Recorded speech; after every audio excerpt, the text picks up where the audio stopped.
Item ಯಾವುದೇ ಇರಲಿ try ಮಾಡಿ ಆಚಿ ಚಿಕನ್ ಮಸಾಲಾ. ಆಚಿ ಚಿಕನ್ ಮಸಾಲಾ. ಭಾರತದಲ್ಲಿ 4.5 ಲಕ್ಷ ಕೋಟಿ ರೂಪಾಯಿ ಹೂಡಿಕೆ ಮಾಡುವುದಕ್ಕೆ ಅಮೆಜಾನ್ ನಿರ್ಧಾರವನ್ನ ಮಾಡಿದೆಯಂತೆ. ಕರ್ನಾಟಕ ರಾಜ್ಯದ ಬಜೆಟ್ನಷ್ಟು ಹಣ ಹೂಡಿಕೆ ಮಾಡಲಿದೆ ಅಮೆಜಾನ್. ಪ್ರಧಾನಿ ಮೋದಿ ಅವರನ್ನ ಭೇಟಿ ಮಾಡಿದಂತ ಅಮೆಜಾನ್ ಸಂಸ್ಥೆ ಸಿಇಒ ಆಂಡಿ ಜಸ್ಸಿ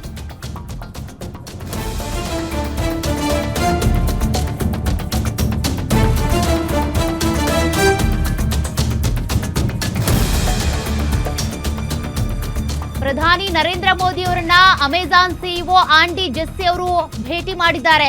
ಭಾರತದ ಜೊತೆ 13 ಬಿಲಿಯನ್ ಅಮೆರಿಕನ್ ಡಾಲರ್ ಹೂಡಿಕೆ ಒಪ್ಪಂದಕ್ಕೆ ಈಗ ಓಕೆ ಅಂದಿದ್ದಾರೆ. ಭಾರತದಲ್ಲಿ ಕೃತಕ ಬುದ್ಧಿಮತ್ತೆ ತಂತ್ರಜ್ಞಾನ ವೃದ್ಧಿಗೆ ಅಂತ ಅಮೆಜಾನ್ ಹೂಡಿಕೆ ಮಾಡೋದಕ್ಕೆ ರೆಡಿ ಆಗಿದೆ.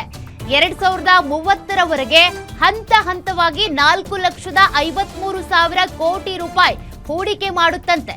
ಎಐ ಮೂಲಸೌಕರ್ಯ, ಕ್ಲೌಡ್ ಮತ್ತು ಡಿಜಿಟಲ್ ಸರ್ವಿಸ್ಗೆ ಅಮೆಜಾನ್ ಹೂಡಿಕೆ ಮಾಡಲಿದೆ.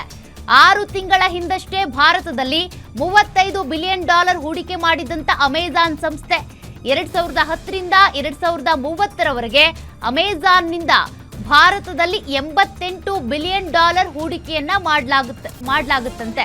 ಅಂದ್ರೆ ಅಲ್ಲಿಂದ ಇಲ್ಲಿವರೆಗೂ ಕೂಡ ಟೋಟಲ್ ಆಗಿ 88 ಬಿಲಿಯನ್ ಡಾಲರ್ ಹೂಡಿಕೆ ಮಾಡಿದಂತಾಗುತ್ತೆ. ಸದ್ಯಕ್ಕೀಗ ಅಮೆಜಾನ್ ಮತ್ತೆ ಪ್ರಧಾನಿ ನರೇಂದ್ರ ಮೋದಿ ಅವರನ್ನ ಭೇಟಿಯಾಗಿದ್ದು ಮತ್ತೊಮ್ಮೆ ಹೂಡಿಕೆ ಮಾಡುವುದಕ್ಕೆ ಅಂತ ಈಗ ಒಂದು ಒಡಂಬಡಿಕೆಗೆ ಸಹಿ ಹಾಕಿದ್ದಾರೆ. ಸಿಇಒ ಆಂಡಿ ಜಸ್ಸಿ ಅವರು ಪ್ರಧಾನಿ ನರೇಂದ್ರ ಮೋದಿ ಅವರನ್ನ ಭೇಟಿಯಾಗಿ ಇದ್ರ ಬಗ್ಗೆ ಮಾತುಕತೆ ನಡೆಸಿದ್ದಾರೆ.